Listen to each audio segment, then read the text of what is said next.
ఓం సాయిరామ్ సాయిబాబా భక్తులందరికీ నమస్కారం అండి. బాబా గారి ఆశీస్సులతో అందరూ సంతోషంగా ఉండాలని కోరుకుంటున్నాను. శ్రీ షిరిడి సాయిబాబా ఆశీస్సులతో జ్యోతిష్యం చెప్పబడును. గురూజీ శివరామరాజు గారు. వారి ఫోన్ నెంబర్ 9989113230. దూర ప్రాంతాలలో ఉన్నవారికి ఒకే ఒక్క ఫోన్ ద్వారా వెంటనే పరిష్కారం చెప్పబడును. మీ ముఖము, ఫోటో, చెయ్యి, పేరు, వయస్సు, గోత్రం ద్వారా కూడా చెప్పబడును. ప్రేమ, పెళ్లి, ఉద్యోగం, రాజకీయం, విదేశీ ప్రయాణం, ధనం నిలకడ లేకపోవడం, భార్యాభర్తల మధ్య గొడవలు, ఆస్తి తగాదాలు, అప్పుల బాధలు, స్త్రీ పురుషుల ఎటువంటి సమస్యలకైనా పరిష్కారం చూపబడును. నమ్మకంతో కాల్ చేయండి. ఈరోజు బాబాగారు ఒక చక్కటి సందేశం మనకు అందివ్వాలని మన ముందుకు వచ్చారండి. ఆ సందేశం ఏమిటో బాబాగారి మాటల ద్వారానే విందాము. సందేశం ఏమనగా, బిడ్డ, నీ జీవితంలో ఎప్పుడైనా కష్టం వచ్చి ముందు నీ సాయి దగ్గరే చెప్పుకుంటావు. నీ సాయినే ధ్యానం చేస్తావు. సాయిని గుండెల్లో పెట్టుకొని ప్రతి కష్టాన్ని కూడా నాతో చెప్పుకుంటావు. అవును కదా తల్లి, ఒక్క మాట గుర్తుపెట్టుకో బిడ్డ. నీ సమస్యలు ఎన్ని ఉన్నా, బాధలు ఎన్ని ఉన్నా, ఒక్కసారి కళ్ళు మూసుకొని నీ ఇంట్లో ఎక్కడైతే నేను కొలువై కూర్చొని ఉన్నానో అక్కడికి వెళ్ళి కాసేపు కూర్చొని 5 నిమిషాలు మౌనంగా నన్ను చూస్తూ నా చెయ్యిని తాకి చూడమ్మా.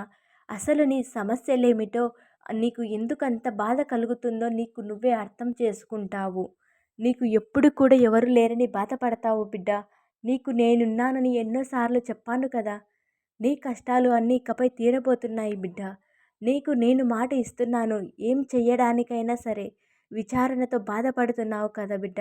నేను ఒంటరిగా ఉన్నాను. నాకంటూ ఎవరు లేరు. అందరూ ఉన్నా కూడా అనాథలా బ్రతుకుతున్నాను.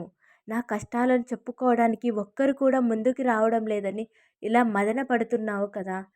ఇలా ఎందుకు బాధపడుతున్నావు తల్లి? నీ కష్టాలన్నీ, బాధలన్నీ చెప్పుకోవడానికి నేను లేనా? నువ్వు చెప్పేవి అన్నీ నేను వింటుంటాను. నువ్వు చెప్పాలనుకునేవన్నీ నాకు చెప్పు. కానీ ఇతరులతో నీ కష్టాలన్నీ చెప్పుకొని నువ్వు చులకన అయిపోతున్నావు. నీ కష్టాలను చెప్పుకోవడం వల్ల వాళ్ళు సంతోషిస్తారు, కానీ వాళ్ళు నీ బాధలు వింటారని నువ్వు అస్సలు అనుకోవద్దమ్మా. నీ కష్టాలని చూసి ఎగతాళి చేసి నవ్వుకుంటారు, కానీ నిన్ను ఓదార్చేవారు ఎవరుంటారు చెప్పు? నీ కష్టాలు చూసి బాధపడేవారు ఎవరూ ఉండరమ్మా. నీవే నాకు ఎన్నోసార్లు చెప్పావు కదా తల్లి. నీ కష్టాన్ని కూడా నాకు చెప్పుకో. నీ ముందు నేను ఉంటాను. నీ బాధలన్నీ తీరుస్తాను. ఎవరు తీర్చలేనప్పుడు ఆ కష్టాలన్నీ ఇతరులకు చెప్పుకొని ఏం ప్రయోజనం చెప్పు? నేను నీకు మాట ఇస్తున్నాను కదా, ఇప్పటి నుంచే కూడా నీవు ఎక్కడికి వెళ్తే అక్కడికి నా విభూతిని తీసుకువెళ్ళు. ఆ విభూతిని ధరించి బయటికి వెళ్తూ ఉండమ్మా. తప్పకుండా ధరించు. నా విభూతి నీకు అందుబాటులో లేనప్పుడు కనీసం నా ఫోటో రూపమైనా సరే నీ జోబులో ఉంచుకొని వెళ్ళమ్మా. అది కూడా అందుబాటులో లేనప్పుడు, నీ బాధపడినప్పుడు కనీసం నీ దగ్గర ఫోన్ ఉంటుంది కదా, ఆ ఫోన్లో వాల్పేపర్లో అయినా నా ఫోటో పెట్టుకోమ్మా. ఆ రూపాన్ని నీవు ప్రతి క్షణం చూస్తూ ఉండు. అన్నీ నీకు మంచి గడియలు ఆరంభం అవుతున్నాయి. నీకు రావాల్సిన ధనం నీ చేతికి అందబోతుంది. సమయం గడుస్తున్న కొద్దీ నిర్వర్తించాల్సిన కార్యక్రమాలు ఎలా చేయాలో అనే ఆందోళన నిన్ను ఇబ్బంది పెడుతుంది కదా. నీకు ఎంత అత్యవసరమైతే తప్ప నువ్వు ఇంతగా ఆలోచించవు. కానీ నీవు నీ మనసులో ఎలాంటి ఆందోళనలు పెట్టుకోవద్దు అమ్మా.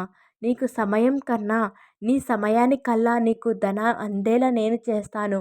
నీవు ఇన్ని రోజులు పడిన బాధకి నేను ఒక ముగింపు అయితే ఇస్తున్నాను. ఈ రోజు నుంచి నీ శుభ సమయం ప్రారంభమవుతుంది. రాజయోగం ప్రారంభమవుతుంది తల్లి.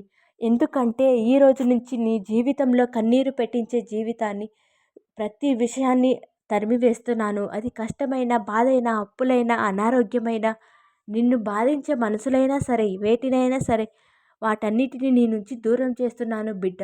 నీ కుటుంబంతో నీవు ఆనందంగా జీవించగలగవు. ఎటువంటి దుష్టు శక్తులు నీ వెంట తిరుగుతున్నప్పుడు నీకు మనశ్శాంతి ఎలా ఉంటుంది చెప్పు? ఆ మనశ్శాంతి లేకే నీవు ఇప్పటి వరకు ఎంతో మనోవేదనకు గురి అవుతూ ఉన్నావు. ఇక నీకు అవసరం లేదు బిడ్డ. నీకు అండగా నీ బాబా ఉన్నాడు. నీకు అర్థమవుతుందా బిడ్డ? నువ్వు చేసే ప్రతి పనిలో నిన్ను వెనక్కి లాగేవారు చాలామంది ఉన్నారు. ఆ పనిని పాడు చేసేవారు చాలామంది ఉన్నారు బిడ్డ. ఆ పనిని పాడు చేయాలి అనుకునే వారందరికీ బుద్ధి వచ్చేలా నేను చేస్తాను. ఇకపై నీ కుటుంబం మొత్తం సంతోషంగా ఉంటుంది. ఎటువంటి దుష్టశక్తి అయినా సరే మీ ఇంటికి రావడానికి సాహసం చేయదు. ఎందుకంటే నేను ఎల్లప్పుడూ రక్షణగా నీ వెంటే ఉంటాను కాబట్టి, నేను ఉండగా ఎటువంటి దుష్టశక్తి లోపలికి ఎలా రానిస్తాను బిడ్డ. కాబట్టి ప్రశాంతంగా నీ కుటుంబంతో ఆయురారోగ్యాలతో, ఐశ్వర్యాలతో నేను నిన్ను ఆశీర్వదిస్తున్నాను బిడ్డ. నీకు అంతా మంచే జరుగుతుంది. ప్రతి ఒక్కరిని నిందిస్తూ ఉంటే మరి కాస్త నిన్ను కష్టాలు నెట్టివేస్తుందమ్మా. ఆ చెడు నుంచి నువ్వు తప్పించుకోవాలంటే చెడు దారిలో ప్రయాణిస్తే ఇంకా ఇంకా భయంకరమైన రోజులు అనుభవించాల్సి వస్తుంది. కొందరు అనుకుంటూ ఉంటారు, మేము ఎప్పటికీ ఎవరికీ ఏ అన్యాయం చేయలేదు కదా! అయినా భగవంతుడు ఇలాంటి శిక్ష మనకు ఎందుకు ఇచ్చారు అని అర్థం కాలేదని భగవంతుడిని నిందిస్తూ ఉంటారు.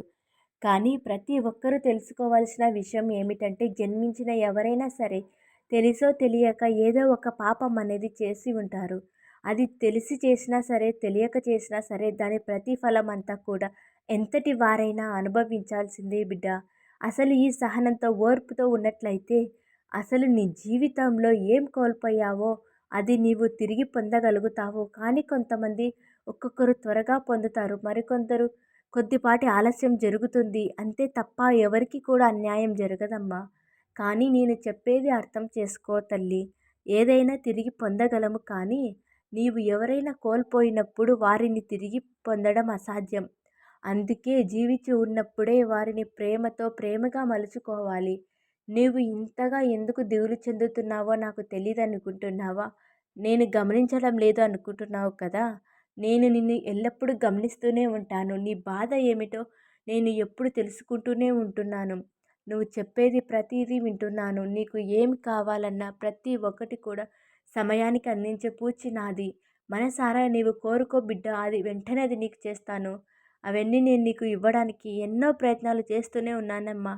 నాకు ఆ ప్రయత్నం ఫలిస్తే నువ్వు కోరుకున్నట్లు జరగటానికి ఈరోజు సమయం వచ్చింది. నీవు ప్రతి క్షణం కూడా నీ బిడ్డల భవిష్యత్తు గురించి ఆలోచిస్తున్నావు కదా!